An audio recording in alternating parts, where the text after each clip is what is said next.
London, late 18th century. The streets are still dark, lanterns glow through the fog, rain slides down brick walls, and somewhere in a narrow alley, there's a smell cutting through the smoke. Fresh bread. While the city sleeps, the baker is already working. A baker doesn't wake up early. He simply doesn't sleep like everyone else. And if today you can walk into a shop and buy a warm loaf in seconds, back then, that loaf meant fire, flour, pain, and a brutal nightly routine that fed an entire city. Tonight, we step inside a London bakery of the 1700s, 1800s. How bakers lived, who worked there, men or women, how hard the job really was, how much they were paid, and the full bread-making process from start to finish. London was expanding fast. More people meant one thing, more bread every single day. Bakeries were usually found on the ground floor of buildings, near markets, along busy streets, in working-class districts where demand was constant. From the outside, it might be just a sign, sometimes only the word, baker, but inside, it was another world. A place where walls were stained with soot, floors were damp and sticky with flour and water. The air was thick, warm, heavy with yeast and smoke. And in the center stood the heart of it all, a massive brick oven, glowing with heat. Wooden tools were everywhere, tables, paddles, mixing troughs.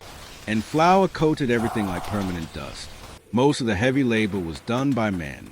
And it makes sense, the work was physically brutal. Lifting sacks of flour, kneading dough for hours, standing close to a roaring oven, baking hundreds of loaves overnight. But women were absolutely part of bakery life, especially in family-run shops. A baker's wife might help prepare ingredients, handle customers, keep accounts and money, manage smaller baked goods, take care of children while the bakery ran below. Women sometimes worked with dough too, but more often they were involved in sales and support roles. And in poorer areas, children helped as well, not as a choice, but as survival. A baker wasn't usually rich. Yes, bread was essential, but competition was fierce, prices were controlled, and flour quality depended on supply and season. Many bakers lived right above the bakery. Workplace and home were the same building. Upstairs, a small room where family tried to rest. Downstairs, heavy wooden troughs being dragged, oven doors slamming, flour falling like snow. Sleep came in fragments. A few hours during the day, maybe, then back to work again before midnight. Flour was everywhere, in hair, clothes, skin. It made people cough. The oven heat made sweat pour nonstop. Hands cracked from water, salt, and endless labor. Baking was one of the hardest trades in the city. Why? 1. The schedule. Work often began around 1 to 3 a.m., so bread would be ready in the morning. 2. The heat. The oven ran constantly. In summer, the bakery felt like hell. 3. The weight. Flour sacks were heavy. Dough was heavy. Loaves were endless. 4. The danger. Fire, embers, burns, and constant risk of fire spreading.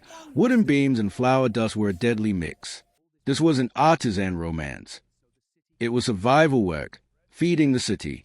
Money depended on your role. A bakery owner could earn decent income with loyal customers, but had huge costs. Flour, coal or wood, rent, taxes, wages for helpers. Journeymen and assistants earned less, but sometimes received meals, a place to sleep, and even bread as part of their pay. Overall, it was not a luxury job. It was hard, constant work, and bread itself could spark social tension. Bad bread meant anger. Expensive bread meant riots. In Britain, bread was almost politics. Now the main event, the process, step by step. Step 1, flour. Everything started with flour. Different qualities existed. Whiter flour for wealthier customers, coarser flour for the poor. Flour arrived in sacks and had to be kept dry. Moisture ruined everything. Step 2, water, salt, yeast. Water came from wells or city sources. Salt was essential. For rising, bakers used sourdough starters or yeast, depending on tradition and supply. Step 3, mixing. Dough was mixed in large wooden troughs, by hand, sometimes 2 people at once, sometimes using the full weight of the body. The sound was thick and heavy, slap after slap, like wet clay. Step 4, resting. The dough was covered with cloth and left to rise. While it lived and expanded, the baker prepared the oven. Step 5, the oven. The oven was fired up early. Temperature wasn't measured by tools. It was judged by experience. The color of brick, the feel of heat, timing.